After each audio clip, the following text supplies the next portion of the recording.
আজ আপনাদের জানাতে চলেছি আওয়ামী লীগের আটককৃত প্রভাবশালী ও ক্ষমতাধর এমপি মন্ত্রীদের বর্তমান অবস্থা সম্পর্কে।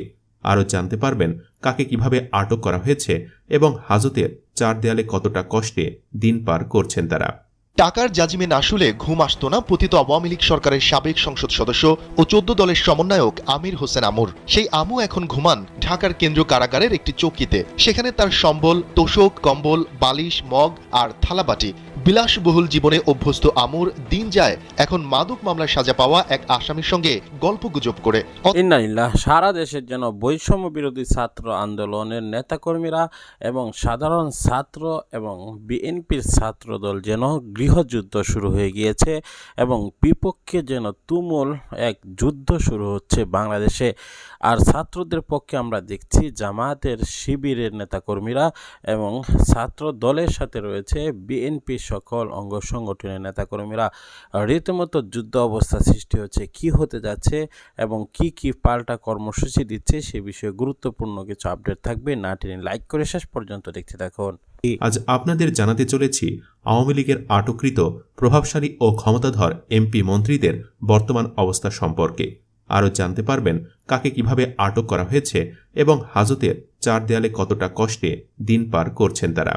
ভিডিওটি শুরু করার পূর্বে বন্ধুরা অনুরোধ রইল ভিডিওটিতে একটি লাইক দিয়ে শেষ পর্যন্ত দেখার। আনিসুল হক। অ্যাডভোকেট আনিসুল হক হলেন বাংলাদেশের একজন প্রখ্যাত রাজনীতিবিদ, আইনজীবী এবং আওয়ামী সরকারের আইন, বিচার ও সংসদ বিষয়ক মন্ত্রণালয়ের মন্ত্রী। হাসিনা সরকারের আমলে যে আইন নিজেই তৈরি করত সে আজ সেই আইনের বেড়াজারি বন্দী। 2024 সালের 5 আগস্ট শেখ হাসিনা সরকারের পদত্যাগের পর 13 আগস্ট পর্যন্ত আত্মগোপনে ছিলেন তিনি। 13 আগস্ট নদীপথে পালিয়ে যাওয়ার সময় ঢাকা সদরঘাটে পুলিশের হাতে ধরা পড়েন তিনি।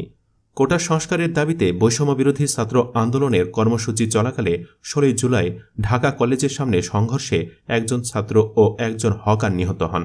এ হত্যার ঘটনায় ইন্ধনদাতা হিসেবে আনিসুল হককে গ্রেফতার করা হয়। বর্তমানে আনিসুল হক হাজতের চার দেয়ালের ঘরে বন্দী দিনাতিপাত করছেন। সালমান এফ রহমান। দরবেশ বাবা খ্যাত শেখ হাসিনার বেসরকারি শিল্প ও বিনিয়োগ বিষয়ক উপদেষ্টা হলেন সালমান এফ রহমান। শেখ হাসিনা ক্ষমতা থেকে পদচ্যুত হওয়ার পর 13 আগস্ট নৌপথে পালিয়ে যাওয়ার সময় ঢাকার সদরঘাট এলাকা থেকে গ্রেফতার হন তিনি। পলায়নকালে তিনি দাড়ি গোঁফ কেটে বেশ পরিবর্তন করেন নিজেকে। ক্ষমতায় থাকা অবস্থায় প্রশাসনকে কোনো তোয়াক্কা না করে হরহামেশা সরকারি অর্থ লুটপাটে সবার ওপরে ছিল এই সালমান এফ রহমান। তবে ক্ষমতা হারিয়ে এখন তার সকল অপকর্মের সাজা ভোগ করছেন তিনি।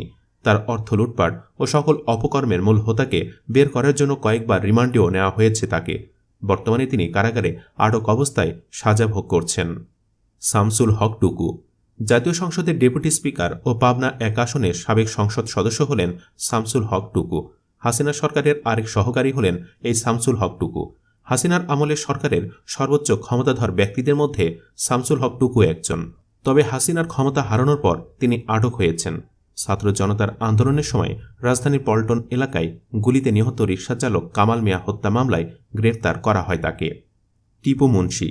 আওয়ামী সরকারের বাণিজ্যমন্ত্রী ও রংপুর 4 আসনের সংসদ সদস্য হলেন টিপু মুন্সি। তিনি আরও ছিলেন হাসিনা সরকারের আরেক সহকারী। তার আমলেই আমদানি নির্ভর নিত্যপণ্যের বাজার নিম্নবিত্তের নাগালের প্রায় বাহিরে চলে যায়। এস আলম সহ দেশের কয়েকটি বড় ব্যবসায়ী গ্রুপের সিন্ডিকেটে ঢুকে পড়েন তিনি। এই সিন্ডিকেটের কাছ থেকেই টিসিবির জন্য অস্বাভাবিক দামে তেল, চিনি, ডাল কেনার একের পর এক চুক্তি হয় সরকারের সাথে। লুটপাট হয় রাষ্ট্রের হাজার হাজার কোটি টাকা। লুণ্ঠিত অর্থের বড় অংশ পান শেখ হাসিনা সহ তার পরিবারের সদস্যরা। হাসিনা পালিয়ে যাওয়ার পর 29 আগস্ট টিপু মুন্সিকে গুলশান থেকে গ্রেফতার করে র্যাপিড অ্যাকশন ব্যাটালিয়ন। বাড্ডা থানায় দায়ের করা একটি হত্যা মামলায় আদালত তার 4 দিনের রিমান্ড মঞ্জুর করে। রিমান্ড শেষে আদালত তাকে কারাগারে পাঠানোর আদেশ দেয়। জুনাইদ আহমেদ পলক। কথায় কথায় যিনি ইন্টারনেট বন্ধ করে দেন তিনি হলেন সাবেক আইসিডি প্রতিমন্ত্রী জুনাইদ আহমেদ পলক। শূন্য থেকে হাজার কোটি টাকার মালিক। দেশের তথ্য প্রযুক্তি খাতের অন্যতম মাফিয়া সরকারের প্রতিমন্ত্রী হিসেবে দায়িত্ব পালনকালে লোপাট করেছেন কয়েক হাজার কোটি টাকা। বৈষম্যবিরোধী ছাত্র আন্দোলনের সময় ইন্টারনেট বন্ধ করে আলোচনায় আসা এই ব্যক্তি হলেন সাবেক আইসিডি প্রতিমন্ত্রী জুনাইদ আহমেদ পলক। সাবেক প্রধানমন্ত্রী শেখ হাসিনার ছেলে সজীব ওয়াজেদ জয়ের ঘনিষ্ঠ হওয়ায় তার নাম ভাঙিয়ে স্বেচ্ছাচারিতা করেছেন তথ্য প্রযুক্তি খাতে।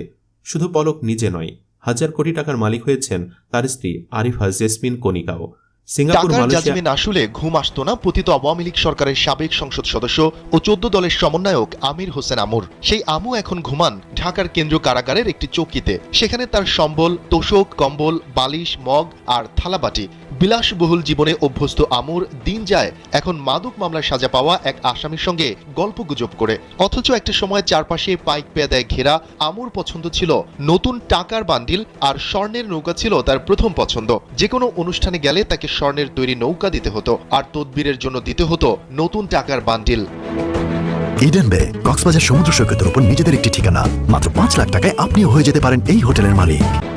এখন কারাগারের ফ্লোরে ঘুমান পতিত আওয়ামী লীগ সরকারের প্রভাবশালী ব্যক্তি ও সাবেক এমপি সালমান এফ রহমান। গেল 27 জানুয়ারি রিমান্ড আবেদন শুনানির সময় জানান ফ্লোরে ঘুমান তিনি। তার সঙ্গে একজন থাকেন। রাতের খাবার দেয়া হয় বিকেল 4টায়। 9টা বাজতেই সেই খাবার গন্ধ হয়ে যায়। দাবি করেন ফোনে পরিবারের সঙ্গে কথাও বলতে দেয়া হচ্ছে না তাকে। এদিকে পলাতক স্ত্রীর কথা ভেবে দিন যায় সাবেক আইসিটি প্রতিমন্ত্রী জুনাইদ আহমেদ পলকের। আইনজীবী ও স্বজনরা জানান পলক তাদের জানিয়েছেন জঙ্গি দুর্ধর্ষ আসামিদের হাই সিকিউরিটি ভবনে রাখা হয়েছে তাকে। তার আফসোস, স্ত্রী আরিফা জেসমিন কণিকা তাকে দেখতে যাননি কারাগারে। স্ত্রীর নামে অনেক সম্পদ করেছেন তিনি। এখন সেই স্ত্রী পলাতক। আলিশান জীবন না পেয়ে কারাগারে প্রায় মেজাজ হারিয়ে ফেলছেন সাবেক খাদ্যমন্ত্রী কামরুল ইসলাম। বারবার মাথা গরম হয়ে যায় তার। কারারক্ষী সহ সবার সঙ্গে করেন চিৎকার চেঁচামেচি। জেল কোড অনুসারে তার কাজের সহায়তার জন্য দেয়া হয়েছে একজন সাধারণ কয়েদি। তার সঙ্গেও চাকর বাকরের মতোই রাগ ছাড়েন। এটা নিয়ে কারাগারের কয়েদিদের মাঝে ক্ষোভ ও বিভিন্ন সময় হাস্যরস দেখা যায়। অনেকেই তাকে পাগল রাজাও বলে ডাকেন। হাসিনা সরকারের পতনের পর সদরঘাট সংলগ্ন বুড়িগঙ্গা নদী থেকে অত্যন্ত নাটকীয় অবস্থায় গ্রেপ্তার হন সাবেক আইনমন্ত্রী আনিসুল হক। প্রিয় দর্শক, বর্তমান সময়ে এভাবে পাল্টাপাল্টি লড়াই না করে দেশকে এগিয়ে নেওয়ার জন্য এবং দেশকে সাজানোর জন্য এবং বর্তমান যে ক্রাইসিস মুভমেন্টটি রয়েছে সেগুলোকে সাজাতে অবশ্যই আমাদের ভূমিকা পালন করা দরকার ছিল। আর এর মধ্যে এর বিপরীতে যে কর্মকাণ্ডগুলো করা হচ্ছে অবশ্যই আমরা সেটার জন্য লজ্জাবোধ করছি। কেননা বাংলাদেশ একটি এমন দেশ যা পৃথিবীর মধ্যে একটি লাঞ্ছিত হচ্ছে এবং সারা পৃথিবীর মধ্যে স্বৈরাচার হিসাবে আখ্যায়িত হয়েছে। পূর্বে অনেকবার চোরের দেশ এবং চোরের খনি বলে আখ্যায়িত হয়েছিল, কিন্তু এবার স্বৈরাশাসক একের পর এক বাংলাদেশের সৃষ্টি হচ্ছে। আমরা দেখেছি এরশাদে স্বৈরাশাসক হওয়ার পর তাকে বিতাড়িত করা হয়েছে, এবার আবার নতুন করে স্বৈরাশাসক শুরু হয়ে গিয়েছে। তাহলে এই গুড় থেকে কেটে ওঠার জন্য অবশ্যই আমাদের সময়ের দরকার এবং সেটার অবশ্যই অনেক সময় প্রয়োজন।